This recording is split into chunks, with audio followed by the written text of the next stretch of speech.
I woke up today.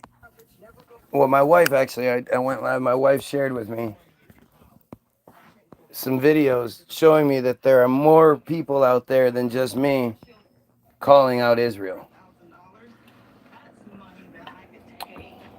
They're not doing it to the level they should be, but they're doing it. And Israel is lying. The Israelis are lying, and they're not just lying about the 40 babies. They're not just lying about the 250 people or the 100 people. Notice how it's always an exact number. 260 people killed at a concert, 100 people found at a settlement, 40 babies butchered and decapitated. It's always an exact number. But it's all lies. Even the attack, the original attack, is a lie. They're lying. They're fucking lying. It's all lies. Show me any proof of anything. From what I've seen, so there's the shot that's like from far away. I don't know if it's a building, I don't know, hot air balloon, I don't know what it is, but it's far away. And it supposedly shows the explosions all happen, the initial explosions, and it's like they go down a street. So somehow the Iron Dome fails, and it only fails in a straight line. And if you're looking at the footage from afar, you see like the plume of smoke go straight up, straight up, straight up. It looks like car bombs. It looks like footage I've seen of car bombs exploding. And then when they show you the aftermath footage, apparently these rockets only hit cars in parking lots. Like if they were actually car bombs. And I haven't seen single proof of anything they're saying. The idea that Hamas agents somehow, they're Hamas agents. I hate this. Hamas militants. A militant, they call them militants because Palestine, Hamas, it's not a country. The Palestinians don't have a country. They don't have a government. They don't have a military. So militants are just civilians with guns. It's really all it is. Maybe they had a little bit of training on a monkey bars or some shit like they love to show us. But militants are civilians. They just don't want to say that. But those videos of how did the civilians, the militants, how did they take over a tank? At the very least, if you're in a tank, you just step on the gas and drive over people. Never mind all the incredible armaments the tank has on it. But somehow the Palestinians were able to overtake not one, but two tanks in two separate areas, of which the footage isn't, there's no footage. They filmed themselves dancing on top of the tank afterward. They didn't think to get inside the tank, drive the tank, because the tank's not blown up or anything. But they don't decide to drive the tank. They decide to film themselves dancing on it in masks, of course. Because it's all lies. It's fucking lies. It's goofy, but if you've ever played shit like Grand Theft Auto or whatever, trying to take over a tank is not the easiest job in the world. In a video game where you can take multiple bullets and shit. In real life, you can't take multiple bullets. In real life, you're a wuss human. So, how did they do it? How did these basically peasants manage to override this? And why don't they do it more? I mean, it's just bullshit. It really is bullshit.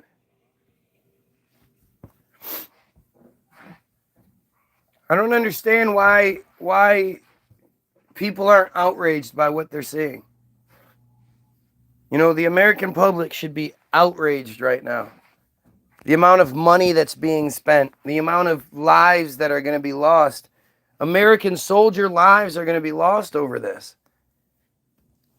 Like this is a horrendous situation. And it's going to continue until we stop it. I got threatened yesterday on my live feed. I got threatened that something was going to happen in Dearborn, Michigan today. I'm sure hoping it doesn't. You know, I'm hoping I misread that threat or misinterpreted it. But, you know, we'll see by the end of the day, I guess. I hope so. But it's so fucking great to see that people are actually standing up and saying that this shit isn't making any sense. What you're telling us is not making sense. I'm sorry. I'm not sorry. Bush says Hamas are cold-blooded killers who attacked Israel unprovoked. They were unprovoked. That is such insanity that they say these things with a straight face.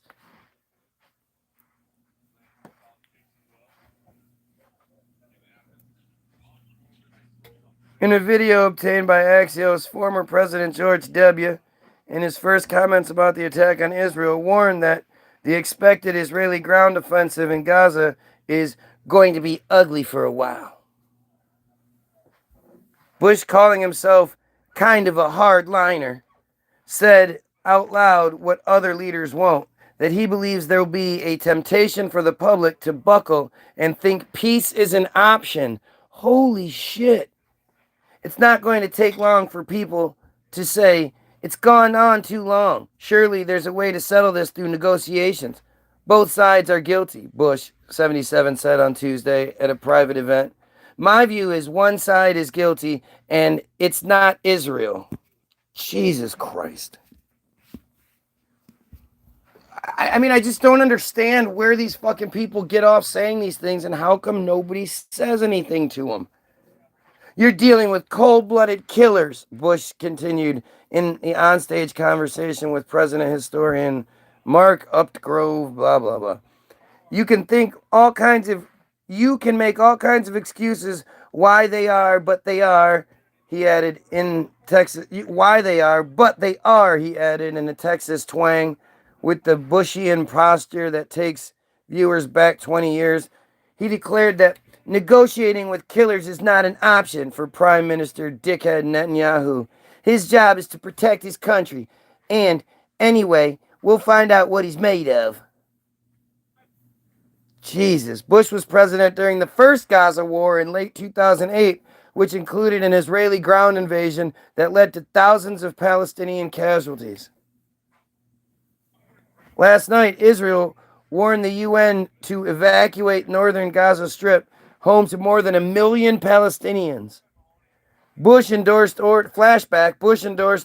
Israeli Prime Minister Ariel Sharon's disengagement from Gaza in 2005 as a positive step towards peace.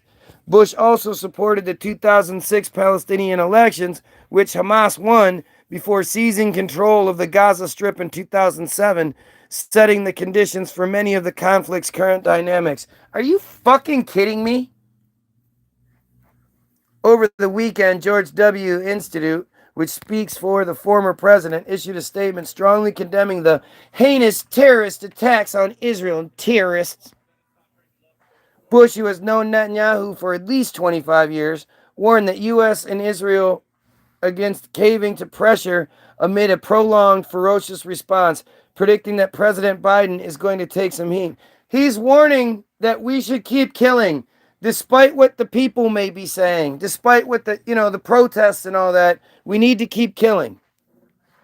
Bush said Biden started off on the right foot, it seems to me. Pretty bold statement, and that's good. Don't be surprised if Israel takes whatever actions necessary to defend herself, Bush said. It's going to be ugly for a while. Going into the neighborhoods of Gaza is going to be tough. Netanyahu's got a very seasoned military, but they just called up 300,000 reservists. And to the extent they'll be put in harm's way is going to be awfully difficult on the prime minister. But he's got to do what he's got to do. Jesus. We need to support Israel. No ands, ifs, or buts. This is an unprovoked attack by terrorist people willing to kill innocent people to achieve an objective. Oh, this is so awful to read. If you're watching this, share it, man. Help me get out there. Like, share, comment, do all kinds of shit that people tell you to do all the time. Hamas is a political organization. They do not reflect the majority of the Palestinians. I'm pretty confident that the United States will stand squarely with Israel. Asked about the extent to which Iran is responsible for the attack, Bush said, I don't know. I don't get the intelligence anymore. I'm kind of a hardliner on all this stuff. I never thought we should try to accommodate Iran any way, shape, or form. I always felt the objective over there ought to be to prevent them from getting a nuclear weapon, to prevent a cataclysmic event in the Middle East. And these are the kinds of people that, if you show softness, they will take advantage of it. Right? Because, there's been so many Iranian attacks and all that shit in recent years, right?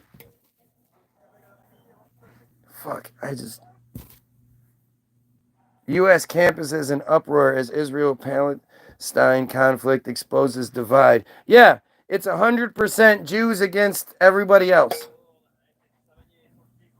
To one side, Columbia students stood silently, wrapped in a blue and white of Israel as they gripped pictures of the murdered and abducted. How? Who? What pictures of the murdered and abducted? Where? What the fuck pictures are you talking about? Across the grass, the brick divide, a slightly larger cohort of students chanted, "Free, free Palestine." The fault line between the two ran along the claim by each that the other was pursuing a kind of bloodlust, a charge that has divided university campuses across America in the wake of the bloody Hamas attack on Israel communities and Israel's ongoing military assault on Gaza. Jesus, man, this is insane. Israeli billionaire blasts Harvard leadership and quits board in protest. He's quitting because the students are saying free Palestine. Shut the fuck up.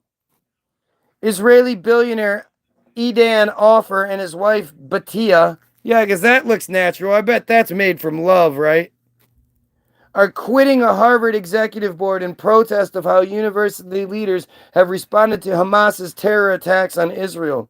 Unfortunately, our faith in the university's leadership has been broken, and we cannot in good faith continue to support Harvard and its committees, the couple said in a statement. Erdogan has amassed a fortune valued at nearly $20 billion, according to Bloomberg's Billionaire Index, where the Israeli ranks number 80. $20 billion. The decision by the offers to step down from the executive board of Harvard's Kennedy School of Government adds to the swirl of controversy at the university following the release of an anti-Israel statement by a coalition of student groups. The letter solely blamed Israel for the deadly attacks by Hamas, setting off a firestorm and prompting some students to distance themselves from it. The anti-Israel letter was not the main reason the offers decided to resign and criticize Harvard leadership. A person familiar with the matter told CNN on Friday. Instead, the resignation was driven by how Harvard leaders responded to the attacks on Israel, the source says. What were they supposed to do? We denounce those who speak to place blame on the people of Israel for the atrocities committed by the terrorist organization Hamas. Our decision to resign from the board has been precipitated by the lack of clear evidence of support from the university's leadership for the people of Israel following the tragic events of the past week, coupled with their apparent unwillingness to recognize Hamas for what it is, a terrorist organization. The Kennedy School Board is chaired by billionaire David Rubenstein and includes businesses and philanthropic leaders who advise the dean and are among the most committed financial supporters of the school, according to its website. So now the funding for the school is going to be, this is where the BDS thing comes in. This is where the Trump legislation comes in too. Because remember, Trump signed that legislation. So people will forget, of course, but Kobe dies on Sunday. On Sunday and Monday, the only thing people are talking about is Kobe dying. On Wednesday, the Trump impeachment, I believe, was supposed to come to an end. On Tuesday, the thing that was happening while everybody was still talking about Kobe dying was that Netanyahu, while under indictment, had a surprise meeting with Trump where he basically, facilitated the legislation that was signed by Trump, stating that colleges and universities across the U.S. need to not only remove all BDS and anti-Israel groups from their campus, but also actively promote a pro-Israeli curriculum. And if they deviated from that, they were at risk of losing federal funding. And no major university can survive without federal funding. But now you're talking about taking away federal and private funding. These universities will collapse. They're threatening our future generation's education over us believing the bullshit that they put out there. Edan Ofer is son of shipping billionaire Sammy Ofer, who was once Israel's richest man and died in 2011, according to Forbes. He owns a majority stake in Israel Corp, an energy shipping and chemicals conglomerate. He is also a controller stakeholder or shareholder in Kenan Holdings, a New York listing holding company. With so much disinformation being spread by social media, it is essential that the world's great institutions speak with a clear and unequivocal voice at this critical time. Harvard did not comment on the resignation and criticism from the Ofers. The university instead pointed to a video statement released Thursday night by Harvard President Claudine Gay. People have asked me where we stand, so let me be clear. Our university rejects terrorism. That includes the barbaric atrocities perpetuated by Hamas. Our university rejects hate of Jews, hate of Muslims, hate of any group of people based on their faith, their national origin, or any aspect of their identity. Why am I not allowed to hate things? Are you fucking kidding me? You're telling me I'm not allowed to hate a belief structure that is fucking awful? How dare you? Gay added that Harvard rejects the harassment or intimidation of individuals based on their beliefs and embraces a commitment to free expression. That commitment extends even to the views that many of us find questionable, even outrageous. We do not push or sanction people for expressing such views, but that is a far cry from endorsing them. After the anti-Israel statement was released, that was the anti-Israel statement? They just said that what I just read was an anti-Israel statement. After the anti-Israel statement was released, CEOs and business leaders, including hedge fund billionaire Bill Ackman, called for the public release of the names of the students linked to the organizations that backed the statement. That's despite the fact that some students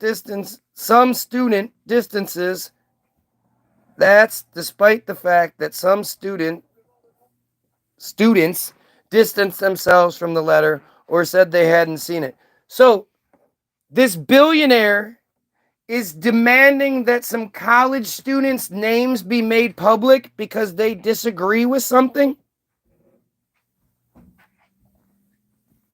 I mean, you know, we've all grown up being bombarded with the fake Nazi bullshit, right? And told how bad the Nazis were for doing like similar shit. So what's going on here? The idea that you're not allowed to think differently, you're not allowed to ask questions, you're not allowed to do anything other than what they tell you to do. That's what that's fascism. That's every ism you want to call it. What the fuck? A billboard doxing truck drove near Harvard's campus on Wednesday, displaying the names and faces of students who apparently were linked to the statement. What? Who fucking paid for that? Somebody was a truck with the names and faces of students on it was driving. What's the point? What is the point of bringing attention to those guys? What's the point? Is it so they can never get jobs? Is it so they get attacked? Why would this happen? It's not like we're talking about tough guys. You know, the Israelis, the Jews, they're not tough. So what the fuck is going on here? It must be for some financial shit. This is why Anonymous exists, right? Anonymous exists because they don't want to be attacked on a financial level. Human Rights Watch says Israel used white phosphorus in Gaza. Holy shit.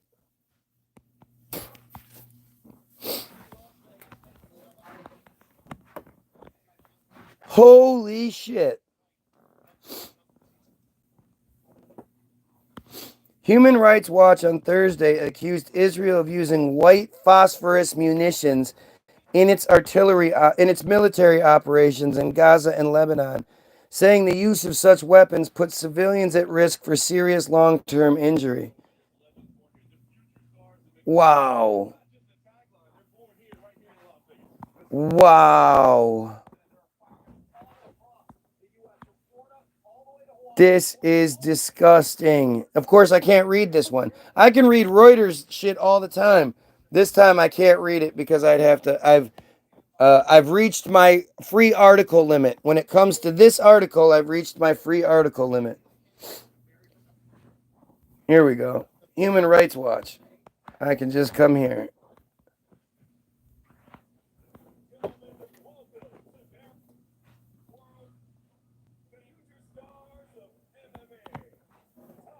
Israel's use of white phosphorus in military operations in Gaza and Lebanon puts civilians at risk for serious and long-term injuries. Human Rights Watch said today in releasing a question and answer document on white phosphorus. Human Rights Watch verified videos taken in Lebanon and Gaza on October 10th and 11th, 2023, respectively, showing multiple airbursts of artillery-fired white phosphorus over the city of Gaza, port, and two rural locations along the Israel-Lebanon border, and interviewed two people who described an attack in Gaza.